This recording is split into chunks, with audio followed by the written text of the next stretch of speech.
मैं जो हूँ जैसा हूँ बाबा, पर मैं आपका हूँ। मैं जो हूँ जैसा हूँ बाबा, पर मैं आपका हूँ।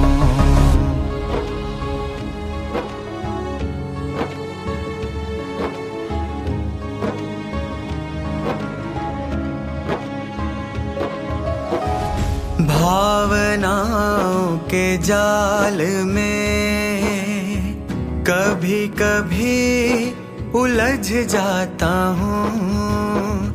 माया की आंधियों में संकल्पों से डगमगाता हूँ। बाबा, पर मैं आपका हूँ। बाबा, पर मैं आपका हूँ।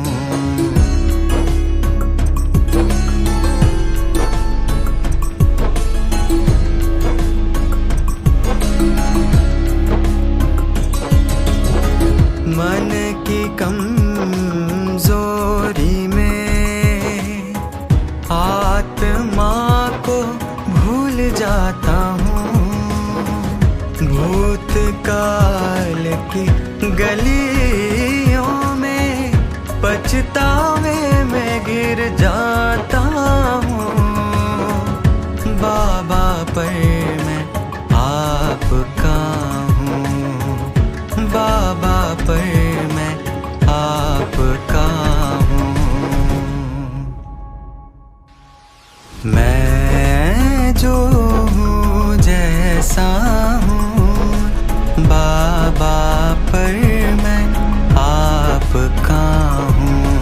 मैं जो हूँ जैसा हूँ बाबा, पर मैं आपका हूँ। जीवन की राहों में बार बार भटकता हूँ।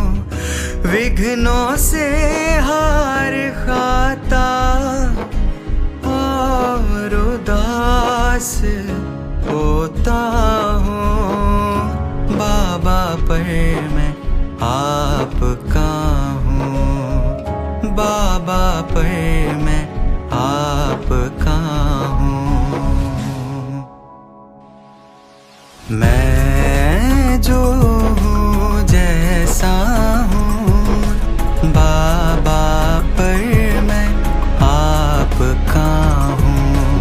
मैं जो हूँ जैसा हूँ बाबा, पर मैं आपका हूँ। संगत की छाया में पुरानी आदतें उभर आती है। आपके याद के बिना एक पल भी अधूरा हूँ। बाबा, पर मैं आपका हूँ। बाबा, पर मैं आपका हूँ। मैं जो हूँ जैसा बाबा, पर मैं आपका हूँ। मैं जो हूँ जैसा हूँ बाबा, पर मैं आपका हूँ।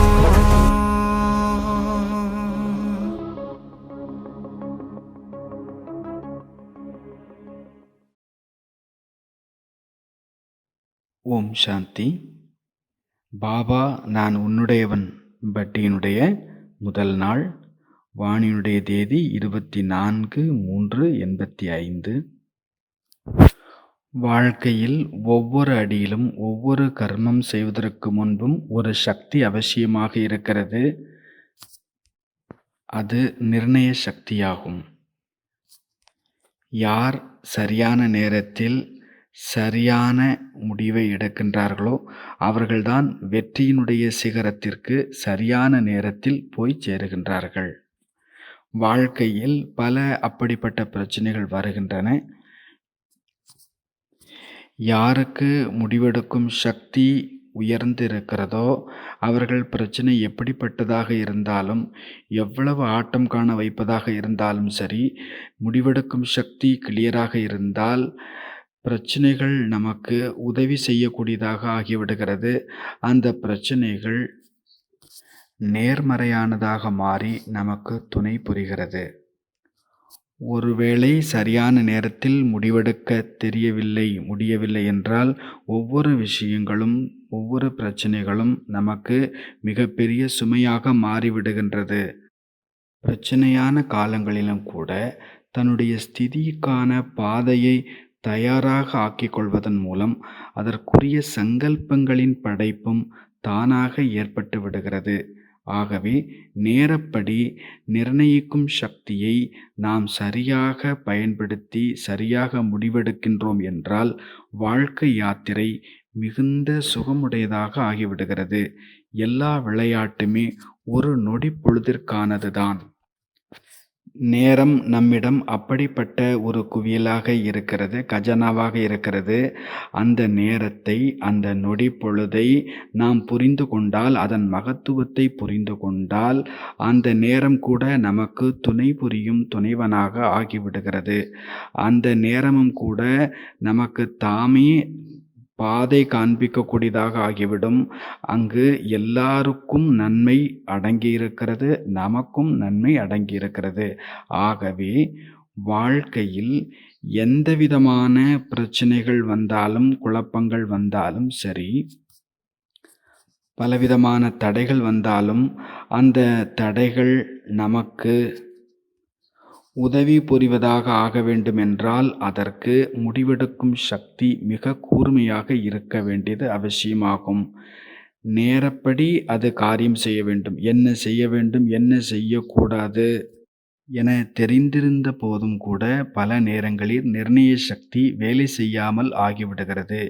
நீண்டகால பயிற்சிக்கு பிறகும் கூட அந்த பிரச்சனைகள் வெறும் பொழுதுபோக்கான விஷயமாக ஆகிவிடுவது இல்லை. பிறகும் கூட நாம் அதிலிருந்து விடுபட்டு விடுகிறோம்.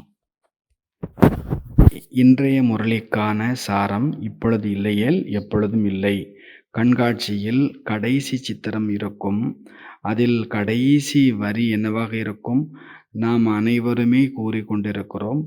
கண்காட்சியில் புரிவைத்த பிறகு நாம் சொல்லுகின்றோம், இப்பொழுது இல்லை என்றால் இனி எப்பொழுதுமே நாம் அடைய முடியாது என்று. ஆக நிகழ்காலத்தில் நாம் பார்த்தோம் என்றால் புருஷார்த்தத்தை தீவிரம் செய்ய வேண்டுமென்றால் இந்த புருஷார்த்தத்திற்கான இந்த ஸ்லோகனை நமக்கு நாமே நினைவுபடுத்தி கொள்ள வேண்டும். ஒரு நொடியை தவறவிட்டாலும் கூட அந்த ஒரு நொடி அநேக பிறவிக்கான லாபத்தை, பலனை அளித்துவிடும். ஒரு நொடியை கூட நாம் தொலைத்து விடக்கூடாது. ஒரு நொடி கூட பச்சாதாபத்திற்கான கண்ணீர் வடிக்கக்கூடியதாக ஆகிவிடக்கூடாது.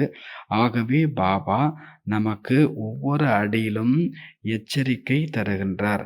ஒவ்வொரு அடியிலும் நொடியிலும் முழு விழிப்புணர்வு, அவேக்கனிங் இருக்க வேண்டும். இந்த மார்க்கம் அப்படிப்பட்டதாக இருக்கிறது. நாம் இந்த பாதையில் முன்னேற பிரச்சனைகளும் நமக்கு புதிய புதிய ரூபத்தில் வர ஆரம்பித்து விடுகின்றது. அதை உருவாக்குவதும் நாம் தான் உருவாக்குகின்றோம். அந்த பிரச்சனைகளுக்கான படைப்பு என்பது நம்முடைய புருஷார்த்தத்தில் தடையாகி விடுகிறது. புருஷார்த்தத்தினுடைய பாதையை தடுத்து விடுகிறது. குழப்பங்களை உருவாக்கி விடுகிறது.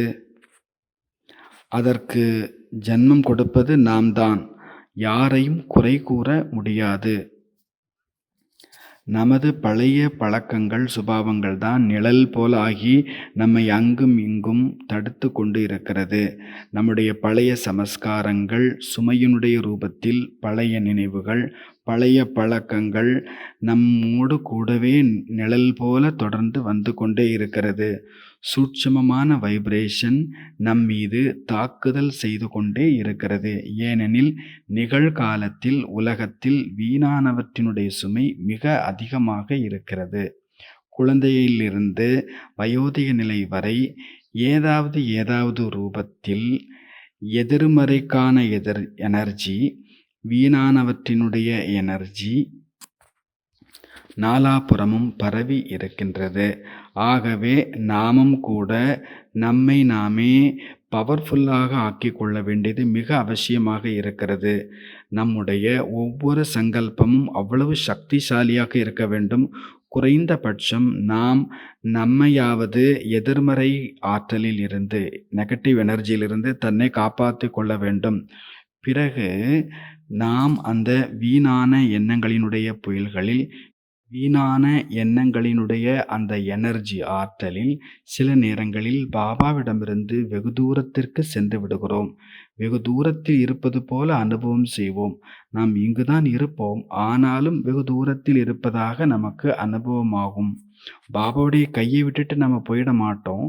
ஆனாலும் பாபா கூடவே இருந்தாலும், அதாவது தொடர்ந்த புருஷார்த்தத்தில் இருந்தாலும் தன்னை காலியாக இருப்பதாகவே உணரவும்.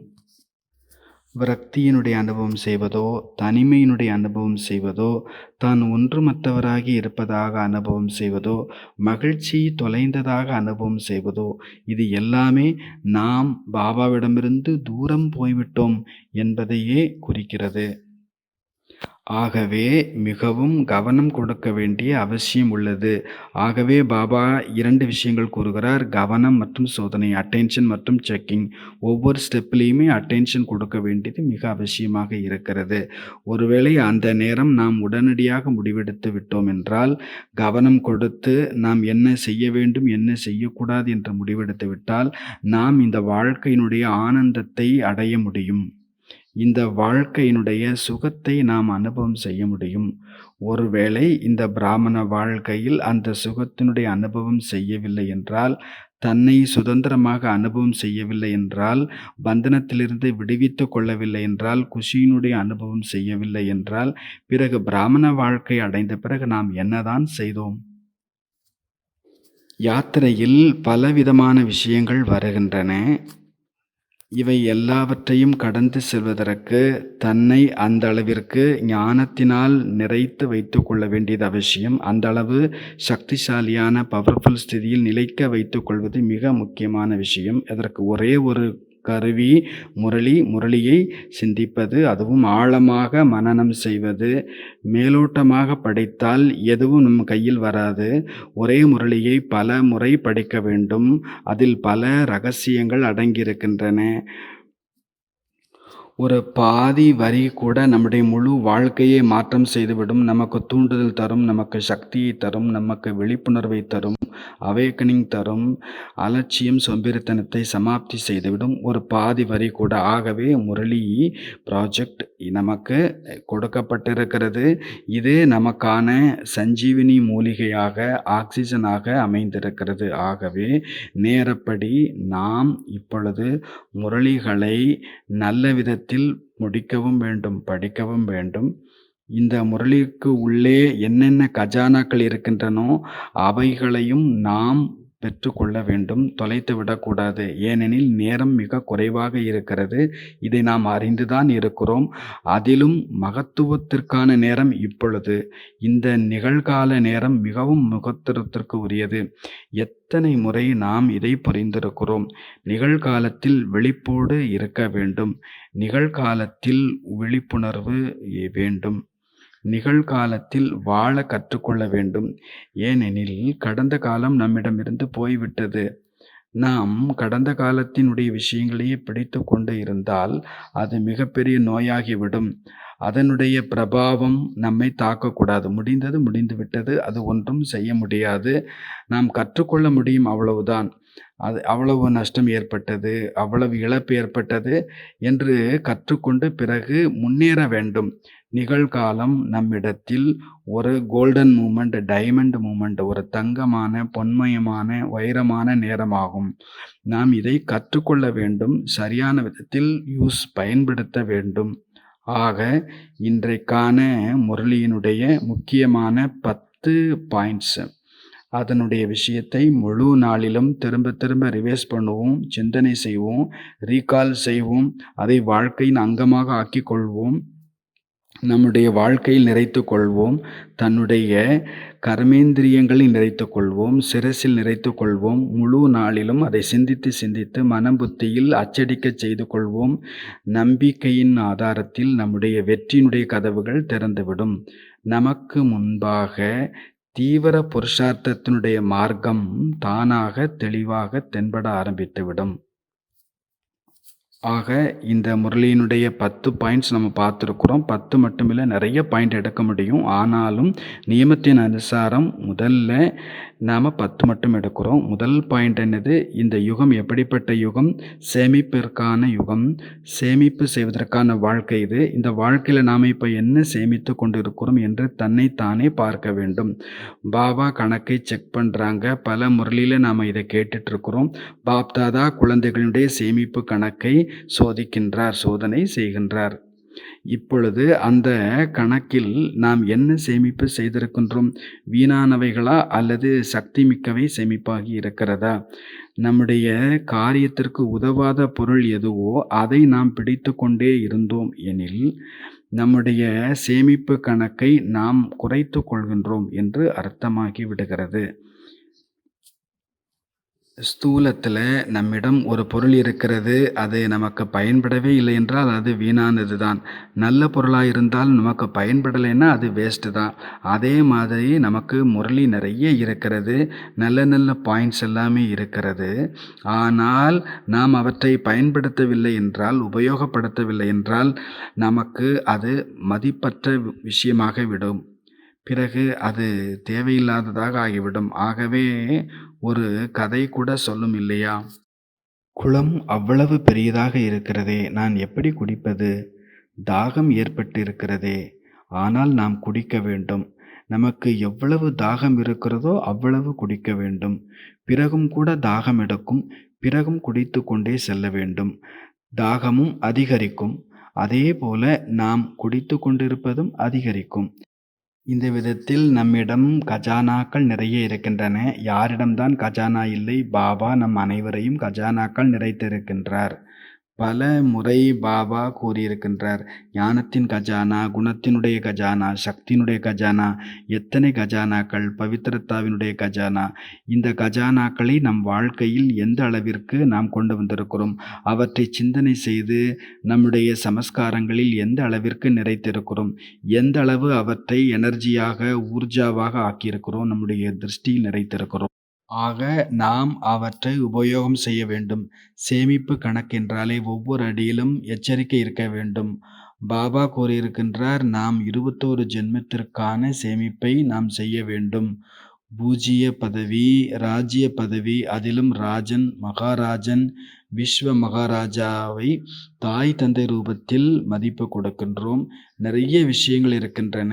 இப்போ நிகழ்காலத்தில் பார்க்கணும், என்ன நான் சேமித்து இருக்கிறேன், நம்முடைய பேச்சின் மூலமாக எவ்வளவு சேமிப்பு செய்திருக்கிறோம், நம்முடைய ஆத்மீக திருஷ்டியின் மூலமாக எவ்வளவு சேமிப்பு செய்திருக்கிறோம், தியாகம் தபஸ்யாவினால் நாம் எவ்வளவு சேமிப்பு செய்திருக்கிறோம், நம்முடைய செயல்பாடுகள் விவகாரங்களால் எவ்வளவு சேமிப்பு செய்திருக்கிறோம், நம்முடைய நடத்தை மூலமாக எவ்வளவு சேமிப்பு செய்திருக்கின்றோம். ஒரு பேச்சு கூட நிறைய சேமித்து விட முடியும். ஒரே ஒரு வார்த்தை கூட முடியும். ஒரு வார்த்தை ஒருத்தருடைய வாழ்க்கையை மாற்றிவிட முடியும். சில நாட்களுக்கு முன்னால் எங்களுடைய ஆஃபீஸில் ஒரு ஃபேமிலி வந்திருந்தாங்க. அங்கே நம்ம சேவை செய்துட்ருக்குறோம். ஒரு சின்ன குழந்தையும் அந்த ஃபேமிலியோடு இருந்தாங்க.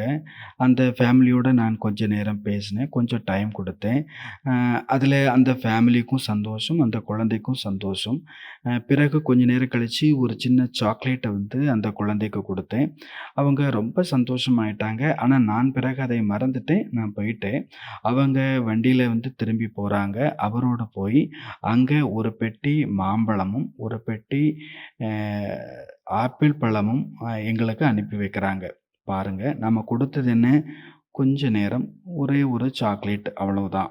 நம்ம கொடுத்த அந்த அன்பு எவ்வளவு ரிட்டர்ன் ஆகுது? ஒருவேளை நாம பகவானுக்கு அந்த அளவுக்கு அன்போடு நினைவு செய்தால், பகவான் நமக்கு என்னென்னலாம் கொடுப்பார்? ஒரு சாதாரண மனித குடும்பமே நமக்கு இவ்வளவு ரிட்டர்ன் ஒரு சாக்லேட்டுக்கு இவ்வளோ ரிட்டர்ன் கொடுக்க முடியும்னா, பாபா நமக்கு நேரமும், அன்பும் பாபாவுக்கு கொடுத்தா, பாபா நமக்கு என்ன கொடுப்பார்? உடனடி தானம் மகா புண்ணியம். நாமும் சின்னஞ்சிறிய பொருளை கூட தானம் செய்துடுறோம். அது எவ்வளோ பெரிய பலனாக நமக்கு திரும்பி கிடைத்து விடுகிறது.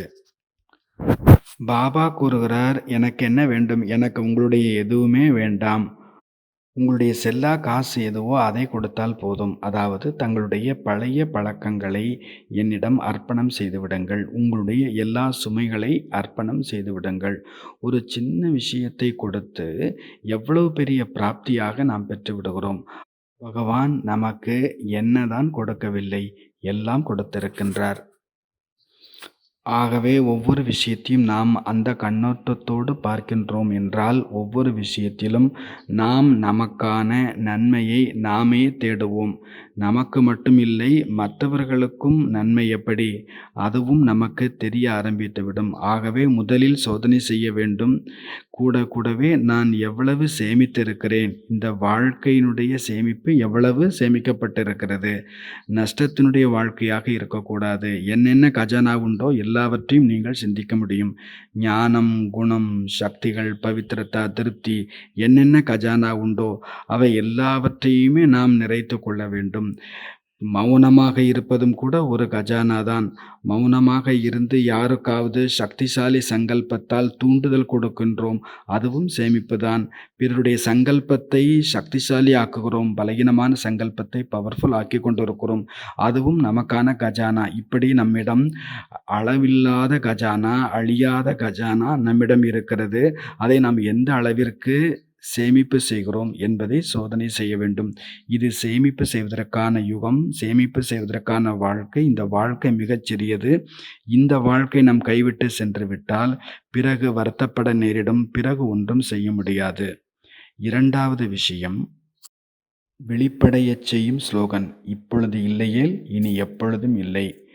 பாபா கூறுகிறார், இந்த ஸ்லோகன் நினைவில் இருந்தால் கூட இது நம்மை பாபாவிற்கு மிக நெருக்கத்தில் கொண்டு வந்து சேர்த்துவிடும்.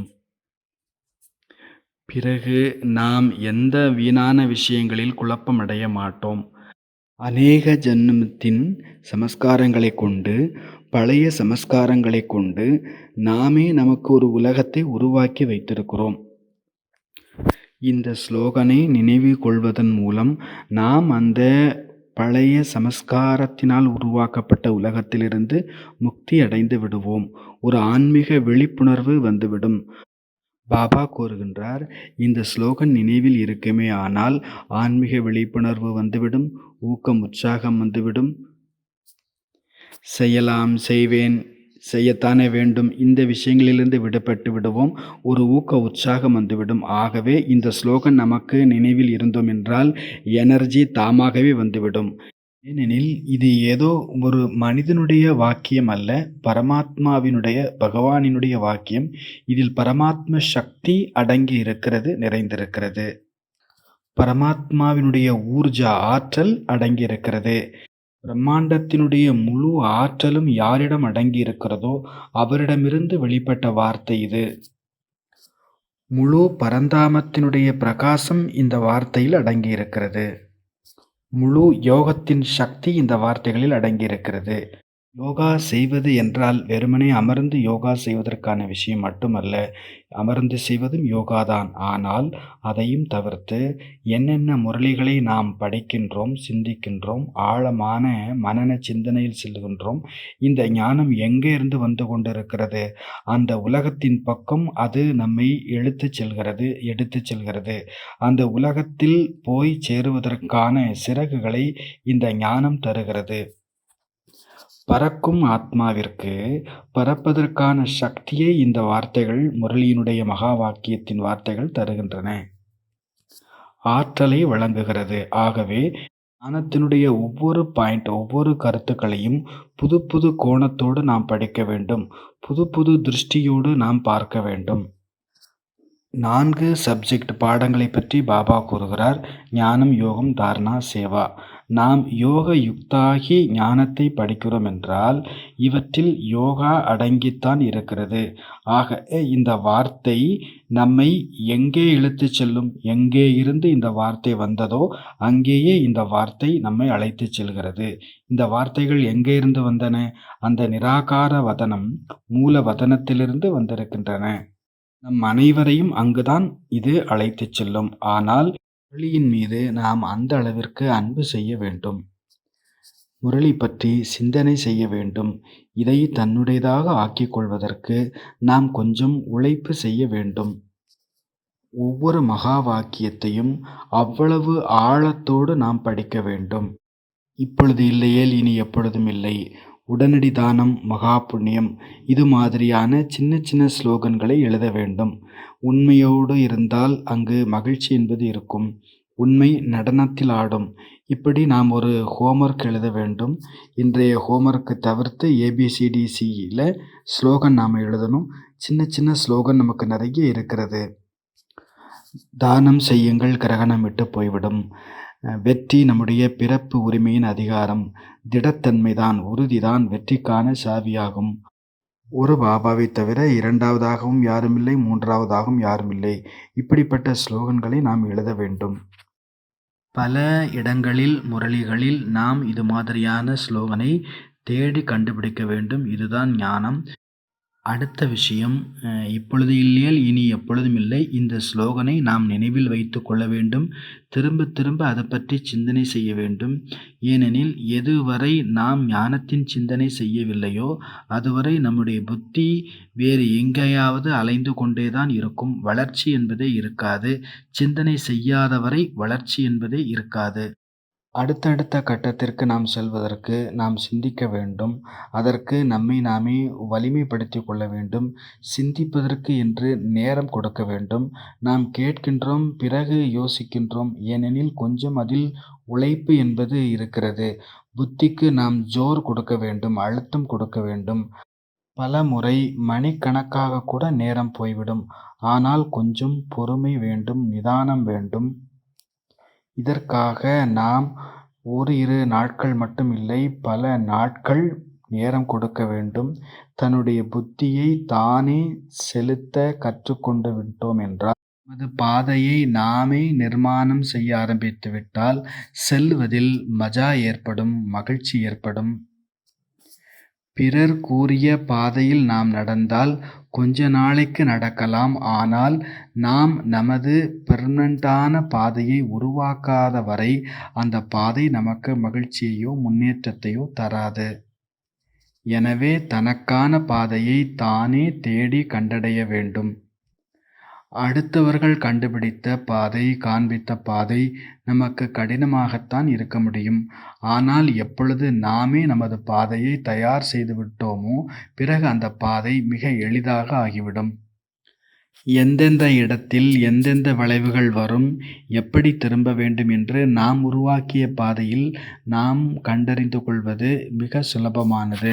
ஆகவே நாம் சிந்தனை செய்து நமக்கான பாதையை உருவாக்க வேண்டும். இதற்காக கொஞ்சம் நேரம் வேண்டும், ஏகாந்தம் வேண்டும், அப்படிப்பட்ட சூழ்நிலையும் வேண்டும். நாம் அனைவருமே இதை பெறுவதற்கு உரிமையானவர்கள்தான். ஏகாந்தம் என்பதற்காக நாம் எதையும் விட்டுவிட்டு எங்கேயும் தனியாக செல்ல வேண்டும் என்ற அவசியமில்லை. நம்முடைய அறையும் கூட ஏகாந்தம்தான். எங்கே நாம் இருக்கிறோமோ அந்த இடமும் ஏகாந்தம். நாம் வசிக்கும் வீட்டின் மொட்டை மாடி கூட ஏகாந்தம்தான். அலுவலகத்தில் கூட நாம் ஏகாந்தத்தை உருவாக்கி கொள்ள முடியும். நம்மை தனிமையாக ஆக்கிக் கொள்ள முடியும். இரண்டாவது விஷயம், சுஜாக் ஸ்லோகன், விழிப்படையச் செய்யும் ஸ்லோகன். நாம் மற்றவர்களை விழிப்படையச் செய்வதற்கு முன்னால் தன்னை விழிப்படைய செய்து கொள்ள வேண்டும். விழிப்படைய செய்து கொண்டே இருக்க வேண்டும். திரும்ப திரும்ப விழிப்புணர்வை ஏற்படுத்தி கொண்டே இருக்க வேண்டும். தன்னைத்தானே விழிப்பு உடையவராக ஆக்கிக் கொள்ள வேண்டும். தனக்குத்தானே விழிப்பில் உணர்வில் கொண்டு வருவதற்கு முயற்சி செய்ய வேண்டும். மூன்றாவது விஷயம், உடனடி தானம் மகா புண்ணியம். பிரம்மா பாபா இந்த ஸ்லோகன் காரணத்தினால்தான் முன்னேறினார். ஏனெனில் எந்த ஒரு விஷயத்தில் நாம் முயற்சி செய்தாலும், ஸ்தூல சேவை செய்தாலும், என்ன செய்தாலும் நாம் அதில் உடனடி செய்யவில்லை என்றால் பிறகு கிடைக்க வேண்டிய சேமிப்பாகாது, கிடைக்க வேண்டிய வெற்றி கிடைக்காது. உரிய நேரத்தில் நாம் விதை விதைக்கவில்லை என்றால் அதற்கான விளைச்சலை நாம் கையில் கொண்டு வர இயலாது. ஆக சிரேஷ்டமான கர்மம் என்கின்ற விளைநிலத்தை விளையச் செய்வதற்கு விதை விதைப்பதற்கான காலம் இதுதான். நமது ஒவ்வொரு சங்கல்பமும் அவ்வளவு சக்திசாலியாக இருந்தால்தான் பலனும் அந்த அளவு சக்தி மிக்கதாக, பவர்ஃபுல்லதாக இருக்கும். உண்மையை கூறுவது என்றால் எல்லாமே சங்கல்பங்களினுடைய விளையாட்டுத்தான். சங்கல்பத்தில்தான் முழு சிருஷ்டியும் நடந்து கொண்டு இருக்கிறது. எந்த கர்மத்தை நாம் செய்தாலும் அதற்கு ஆதாரம் என்ன? நம்முடைய சங்கல்பம். எப்பொழுது எந்த ஒரு எண்ணம் தோன்றினாலும், சங்கல்பம் வந்தாலும் உடனடியாக அதை தானம் கொடுத்து விட வேண்டும். இல்லை என்றால் அதனுடைய பாதிப்பு மெல்ல மெல்ல குறைந்து போய்விடும். நம்முடைய சங்கல்பங்களும் பிறகு மாற ஆரம்பித்துவிடும். பலமுறை நமக்கு இந்த அனுபவம் ஏற்பட்டிருக்கும். ஒரு கதை கூட கூறுவதுண்டு. ஒருவர் ரூ. 100 போடணும்னு நினைத்தார். பிறகு கொஞ்ச நேரத்துக்கு அப்புறம் ரூ. 50 கொடுத்தா போதும் அப்படின்னு நினைக்கிறார். அப்புறம் கொஞ்ச நேரம் கழிச்சு 25 இருந்தாலே போதுமானது அப்படின்னு நினைக்கிறார். இப்படி கொஞ்சம் நேரம் ஆக ஆக அவருக்கு என்ன தோணுது, ஏன் உண்டியல்ல பணம் போடாமல் இருந்தால் தான் என்ன வித்தியாசம் ஏற்பட்டுட போகுது. பிறகு சில நாட்களுக்கு பிறகு அவருக்கே ஒரு எண்ணம் வந்துடுது, இந்த உண்டியலை நாமளே தூக்கிட்டு போனால் என்ன அப்படிங்கிற மாதிரி. ஏன்னா சமஸ்காரங்கள் அவ்வளவு சீக்கிரத்தில் மாறுவது கிடையாது. ஒரு நல்ல எண்ணம் தோன்றுகிறது என்றால் அதை உடனடியாக செயல்படுத்தி விட வேண்டும். இல்லை என்றால் அதனுடைய மகத்துவம் குறைந்து கொண்டே போய்விடும். நம்முடைய புருஷார்த்தம் என்ன? உடனடி தானம், மகா புண்ணியம். நாம் என்ன தானம் செய்ய வேண்டும்? பாபாவுக்கு முன்னால் நம்முடைய முழு சிந்தனையையும் ஒப்படைத்துவிட, அர்ப்பணித்துவிட வேண்டும். நமக்குள் என்ன சுமைகள் இருந்தாலும் அதை முழு நாளிலும் கூடையாக்கி தூக்கி சுமந்து கொண்டு திரிகின்றோம். ஆகவே பாபா கூட கூறியிருக்கிறார் அல்லவா, நமது எதிரி வேறு யாரும் இல்லை, நமக்கு நாமேதான் எதிரியாக இருக்கின்றோம். அந்த பொருட்களினுடைய சுமைகளினுடைய கூடையை தூக்கி கொண்டு அதன் மீது பிரியத்தை வைத்து கொண்டு அலைந்து திரிந்து கொண்டிருக்கிறோம். அந்த துக்கத்தின் மீதே நமக்கு பிரியமாகி விடுகிறது. அந்த குழப்பத்தின் மீதே நமக்கு பிரியம் ஏற்பட்டு விட்டது. யாரேனும் ஏதேனும் தவறான வார்த்தைகளை பேசிவிட்டால் அதை நாம் கேட்பதற்கு தயாராக இருக்கின்றோம். அதன் மீது நமக்கு பிரியமாகி விடுகிறது. அதிலிருந்து நாம் விடுபடுவது எப்படி என்பதை நாம் குறைவாகவே சிந்திக்கின்றோம். அவர்கள் ஏன் அப்படி பேசினார்கள் என்பது பற்றித்தான் நமக்கு சிந்தனை ஓடிக்கொண்டே இருக்கிறது. நம் எதிர்க்கே உள்ளவர் எப்பொழுது பேசுவார்? எப்பொழுது நமக்கும் அவருக்கும் கணக்கு வழக்கு இருக்குமோ அப்பொழுதுதான் அவர் பேசுவார். அதுதான் நமக்கான பரீட்சையே, அதுதான் நமக்கான சாதனாவே. சாதனா என்பது வெறுமனே உட்கார்ந்து கொண்டிருப்பது மட்டும் அல்ல. யாராவது 2-4 வார்த்தைகள் நம்மை பற்றி தப்பும் தவறுமாக பேசிவிட்டாலும் அதை சகித்து கொள்வதும் சாதனாதான். அதுவும் கடுமையான தபஸ்யாதான். ஆகவே பாபா கூறுகிறார், தபஸ்யாவை உறுதியின் ரூபத்தில் செய்ய வேண்டும் என்று கூறுகின்றார். நம்முடைய வாழ்க்கையே தபஸ்யாதான். நாம் பார்ப்பதும் சாதனாதான், நாம் அமர்வதும் சாதனாதான், நாம் கேட்பதும் சாதனாதான், நடப்பதும் சாதனாதான். ஒவ்வொரு விஷயமுமே சாதனாவாகத்தான் இருக்க வேண்டும். ஒவ்வொரு விஷயமும் சாதனாவில் அடங்கி இருக்க வேண்டும். சாதனாவில் தான் வாழ்க்கை இருக்கிறது. பணிந்து போவதும் குனிந்து போவதும் கூட சாதனாதான். 3வது விஷயம் உடனடி தானம், மகா புண்ணியம். தன்னுடைய குறைகளை, பலகீனங்களை, தீயவைகளை தானம் செய்துவிட வேண்டும். அதற்கான பட்டியலை தானே தயார் செய்ய வேண்டும். பலமுறை கூறப்பட்டிருக்கிறது, நாம் எதை பலகீனமாக புரிந்து வைத்திருக்கிறோம் அந்த பலகீனத்தை ஸ்தூலமாகவே அக்னியில் இட்டு எழுதி எரித்து விடுங்கள். பாபாவுக்கு முன்னால் அர்ப்பணம் செய்து விடுங்கள். பலூனில் இட்டு மேலே பறக்கச் செய்து விடுங்கள். இப்படி நாம் ஒரு விஷயத்தை ஸ்தூலமாக செய்யும் பொழுது நமக்கு பிராக்டிக்கலாக தென்படுகிறது, நான் அதை அழித்து விட்டேன், முடித்து விட்டேன், கொடுத்து விட்டேன் என்று. சூட்சுமத்தில் நாம் செய்கிறோம் என்றால் அது நம்மை விட்டு போய்விட்டது என்பதற்கு எந்த ஒரு சான்றும் இல்லாமல் போய்விடுகிறது. ஆகவே எந்த ஒரு விஷயத்தையும் ஸ்தூலமாக செய்ய வேண்டிய அவசியம் உள்ளது. உடனடி தானம் மகா புண்ணியம். அடுத்தது மாயாவுக்கான மார்ஜின், மாயாவுக்கான இடம் கிடைத்து விடுகிறது.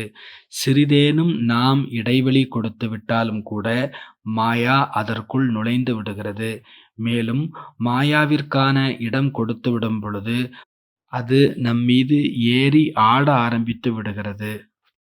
ஊர் சுத்தும் விஷயமாக இருக்கலாம், எதையாவது பார்க்க வேண்டும், எதையாவது சாப்பிட வேண்டும் என்ற விஷயமாக இருக்கலாம், அல்லது வதந்தி பேசுதல், சிந்திக்கும் சுபாவம், பழைய விஷயங்களை பிடித்துக்கொண்டு அமர்ந்து அதை பற்றி சிந்தித்து கொண்டிருப்பது, அல்லது லௌகிக சம்பந்தங்களுடைய விஷயங்கள் எதுவாயினும் சரி, எது நமக்கு நன்மை இல்லையோ அந்த எல்லா விஷயங்களையும் நாம் பிடித்துக்கொண்டு அமர்ந்து விடுகிறோம். ஏனெனில் நாம் கொஞ்சம் நேரம் அதற்கு கொடுத்து விட்டோம். பிறகு அது முழுமையாக நம்மை ஆக்கிரமித்துக் கொள்கிறது. முழு அறையையும் பூட்டிவிட்டு சிறிது வெண்டிலேஷன் இடம் கொடுத்தாலும் போதும், காற்று உள்ளுக்குள்ளே வந்தேதான் தீரும். அதே போலத்தான் நாம் கொஞ்சம் போல மாயாவுக்கு இடம் கொடுத்தாலும் மாயா அதற்குள் நுழைந்து மிகப்பெரிய நஷ்டத்தை ஏற்படுத்தி விடுகிறது. ஆகவே பாபா கூறுகிறார், மாயாவுக்கு ஏன் நீங்கள் சிறு இடம் கொடுக்க வேண்டும்? நாம் மயக்கத்தில் அல்லது விழிப்புணர்வு அற்ற நிலையில் இருக்கும் பொழுது இப்படி ஆகிவிடுகிறது. நாம் நம்முடைய விழிப்புணர்வை எங்கேயாவது தொலைத்துவிட்டு அமர்ந்து விடுகிறோம். இதில் நாம் கவனம் கொடுத்து தன்னை காத்து கொள்ள வேண்டும். ஆக 4வது விஷயம், மாயா வருவதற்கான இடைவெளி கொடுக்கக்கூடாது. கொஞ்சம் இடைவெளி கிடைத்தாலும் கூட போதும். பாபா நேற்று கூட முரளியில சொல்லியிருந்தாங்க, சாக்காரவாணியில, மாயா நிறைய தீய சங்கல்பங்களை கொண்டு வரும். ஆனால் நீங்கள் பயப்பட வேண்டாம். மாயா தரும் சங்கல்பங்களை நாம் தைரியத்தோடு எதிர்கொள்ள வேண்டும். பயப்பட்டு விடக்கூடாது. அதை பிடித்து கொண்டிருக்கக்கூடாது. அதையே சிந்தித்து கொண்டிருக்கக்கூடாது. சங்கல்பம் வருகிறது என்றால் இன்றே அதை ஆவாகனம் செய்யுங்கள், வரவேற்பு செய்யுங்கள். நாளைக்கு வருவதை இன்றைக்கே வரவேற்றுக் கொள்ள தயாராக இருங்கள்.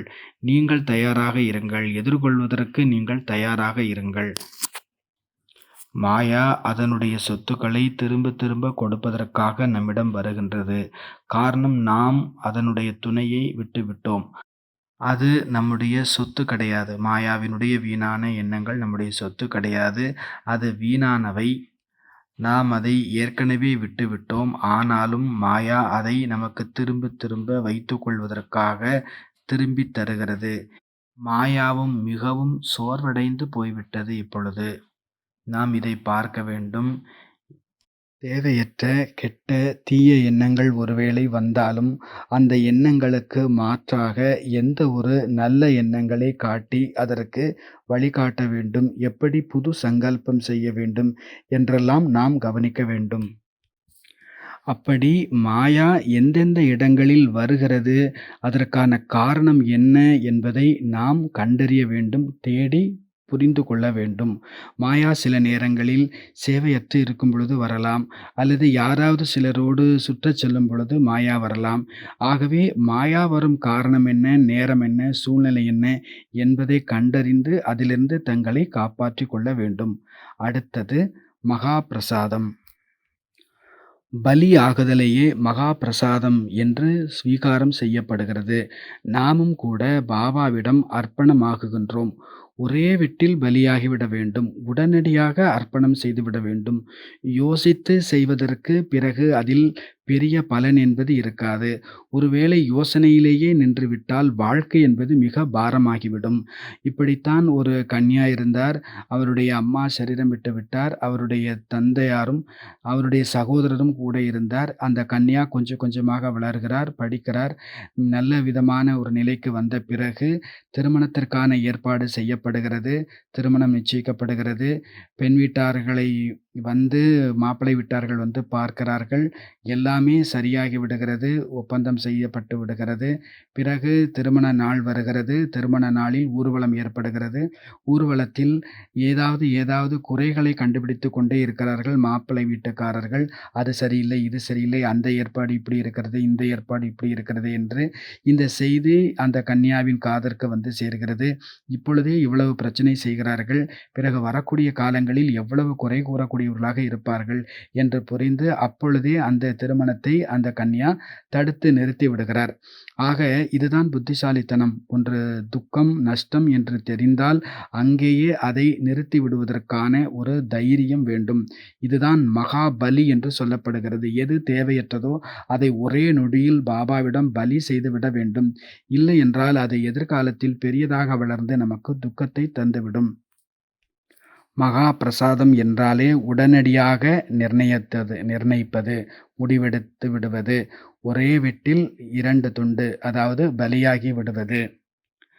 நாம் நமது மனம் புத்தியை காலியாக ஆக்கவில்லை என்றால், வீண் விஷயங்களிலிருந்து விடுவித்துக் கொள்ளவில்லை என்றால், பிறகு அதில் எப்படி ஆற்றல், சக்தி, ஊர்ஜா நிறையும்? அதை எப்படி பிரசாதம் என்று பாபாவும் ஏற்றுக்கொள்வார்?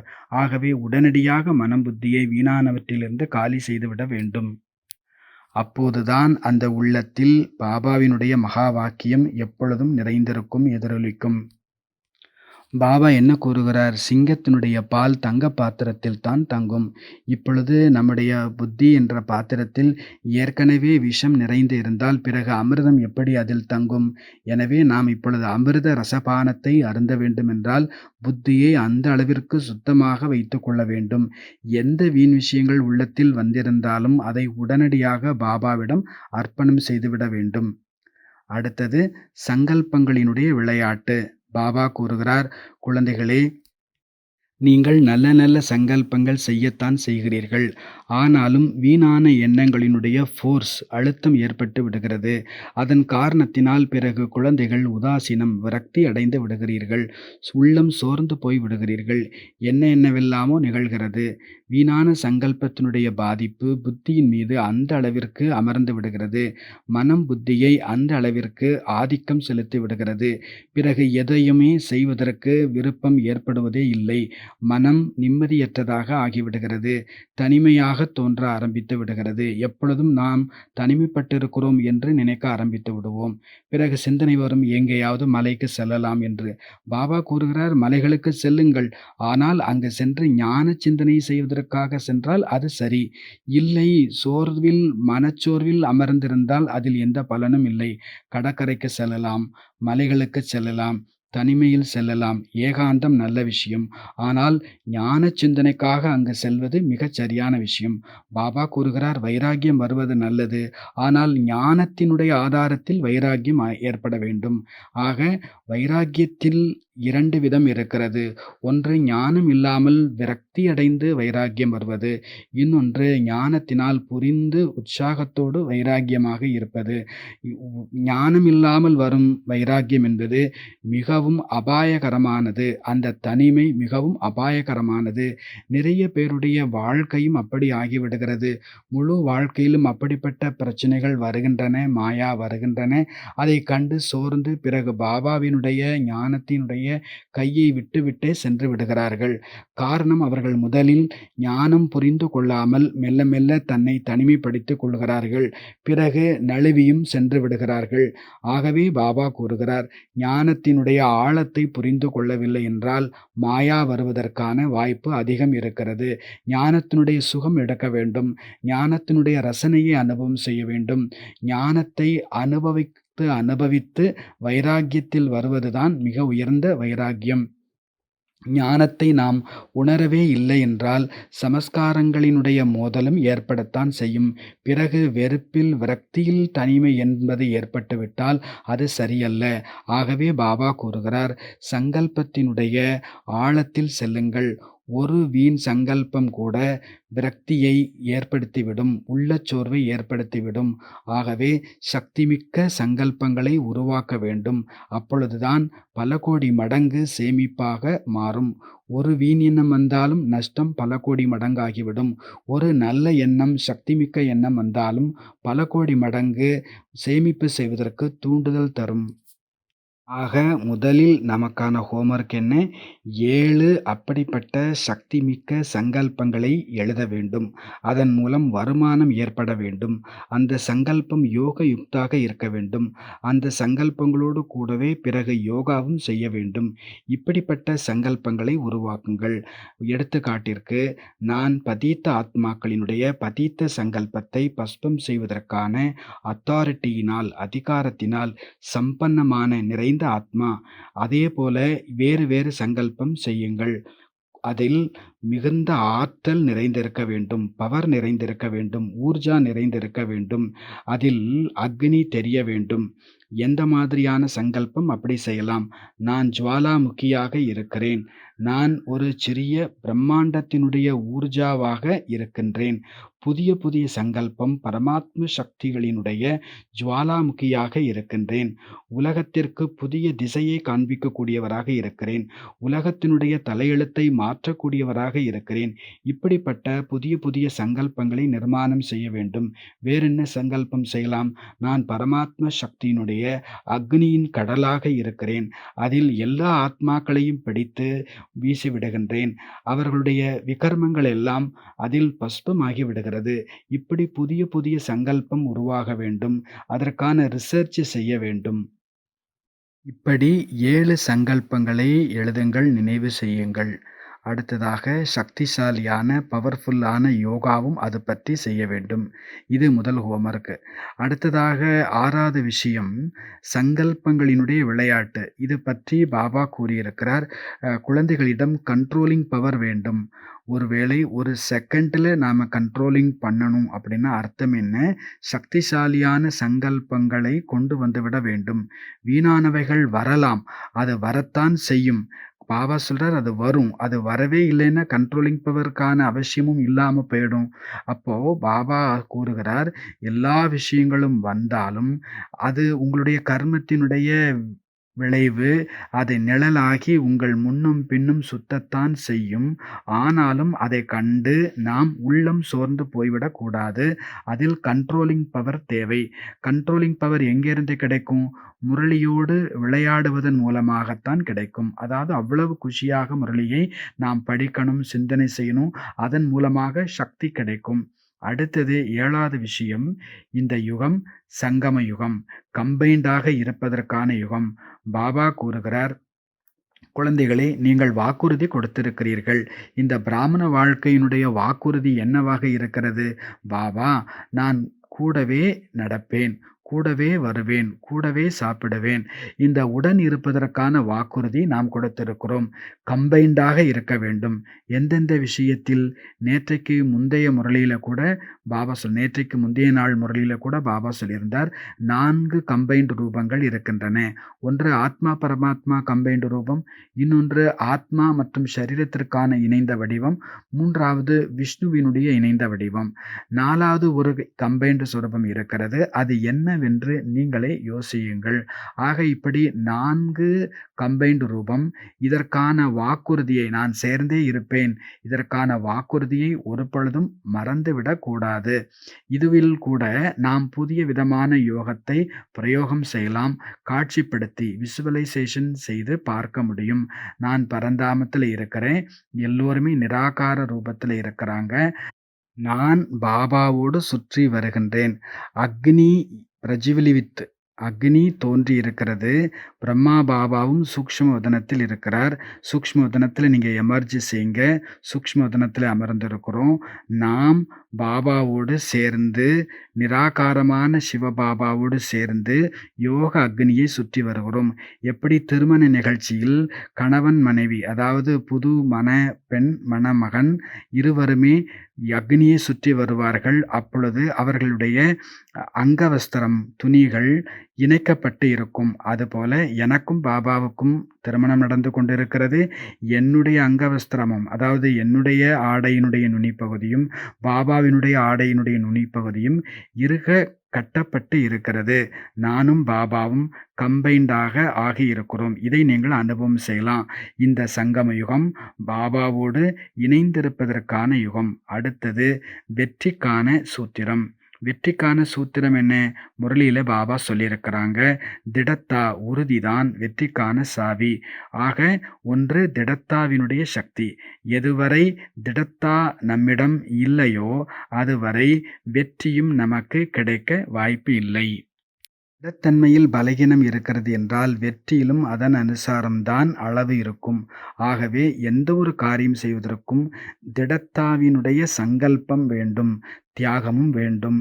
விஷயங்கள் என்ன வேண்டுமானாலும் கூறலாம், யார் வேண்டுமானாலும் என்ன வேண்டுமானாலும் கூறலாம். அதை கேட்டுத்தான் ஆக வேண்டும், பணிந்துதான் ஆக வேண்டும், சகித்துத்தான் ஆக வேண்டும், பசியை தாங்கித்தான் ஆக வேண்டும்.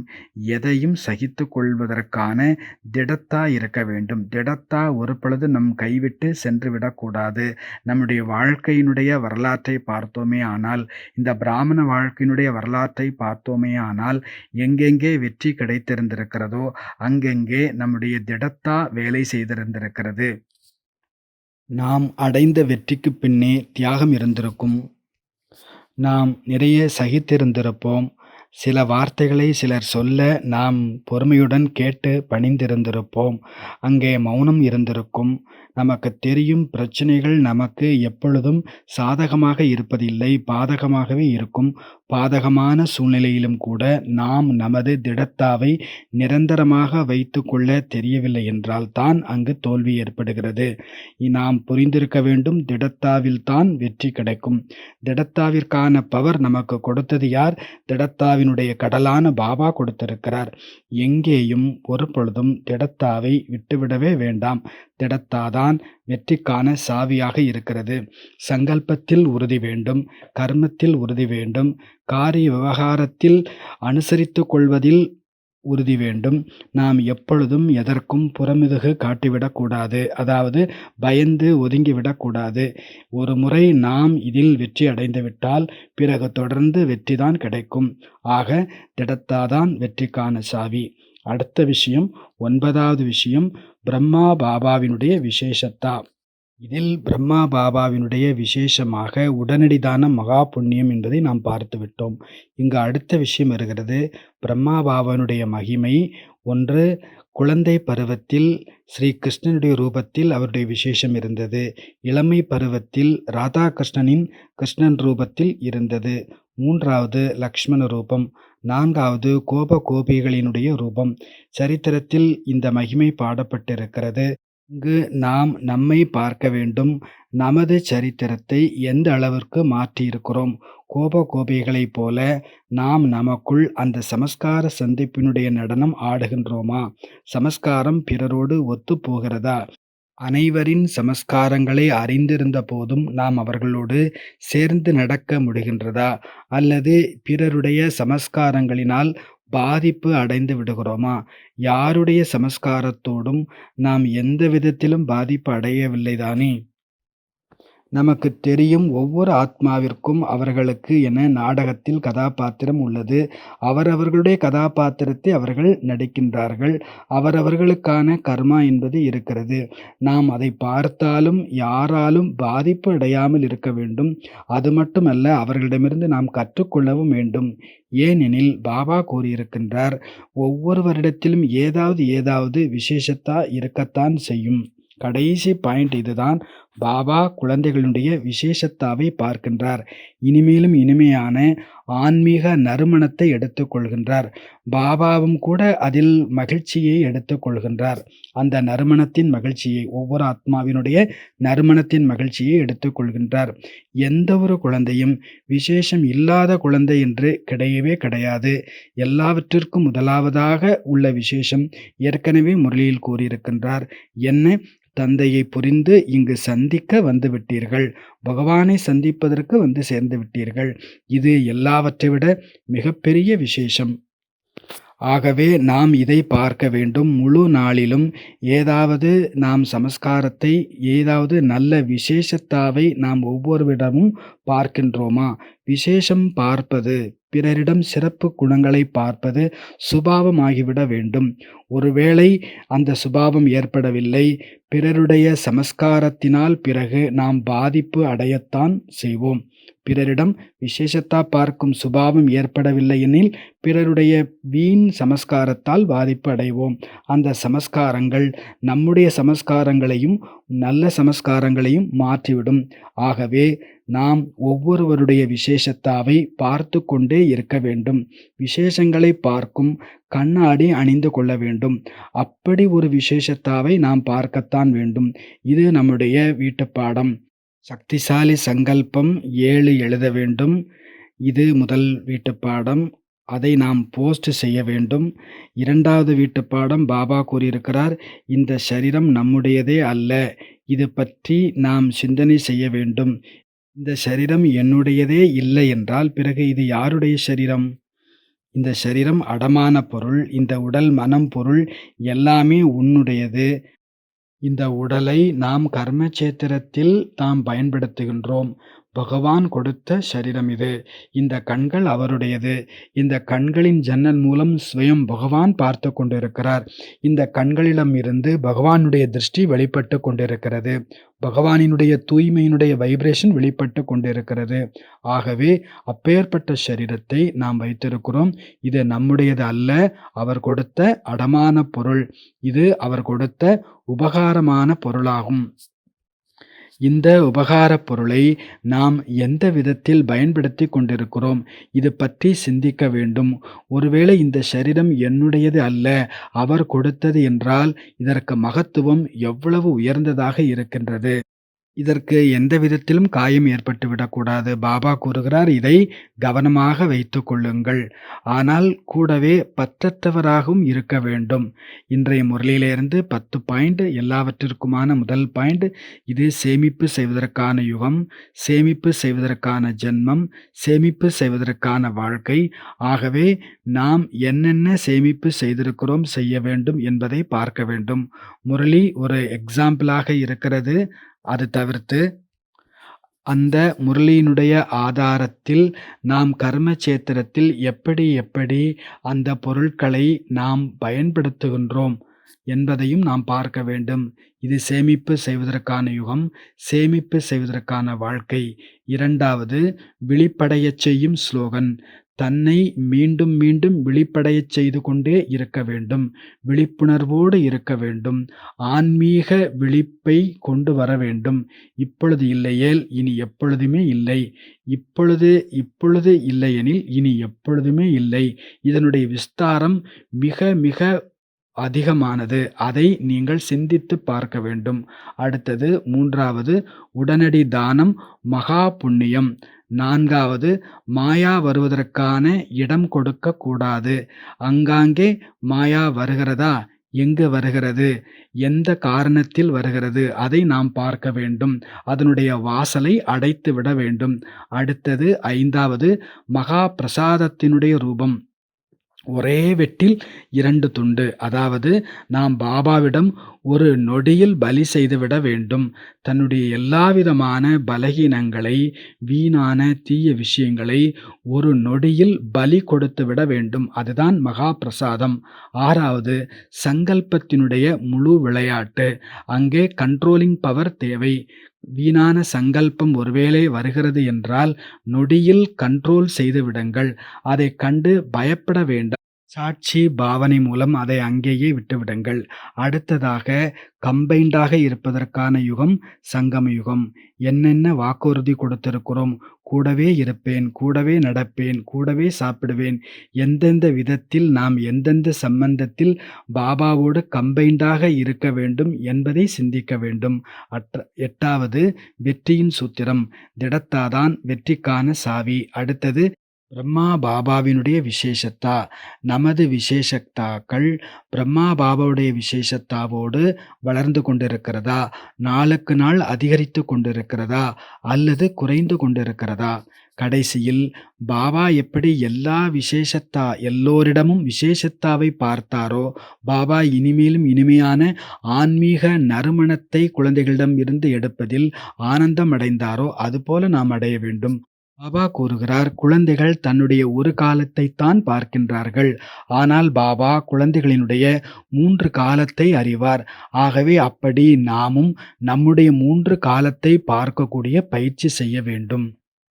ஓம் சாந்தி.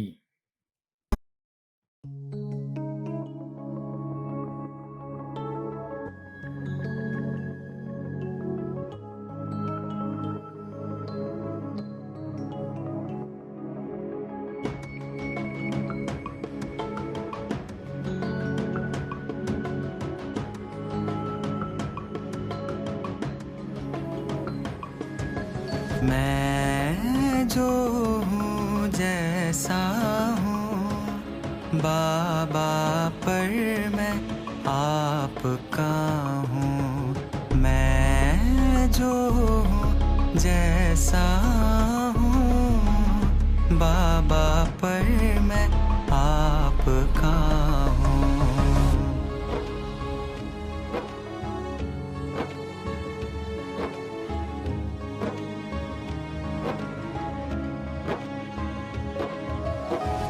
भावनाओं के जाल में कभी कभी उलझ जाता हूँ, माया की आंधियों में संकल्पों से डगमगाता हूँ।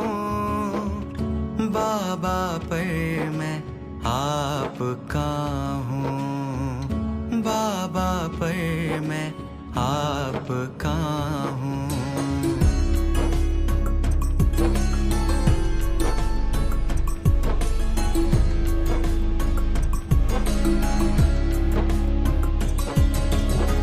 मन की कमजोरी में आत्मा को भूल जाता हूँ, भूतकाल की गलियों में पछतावे में गिर जाता हूँ।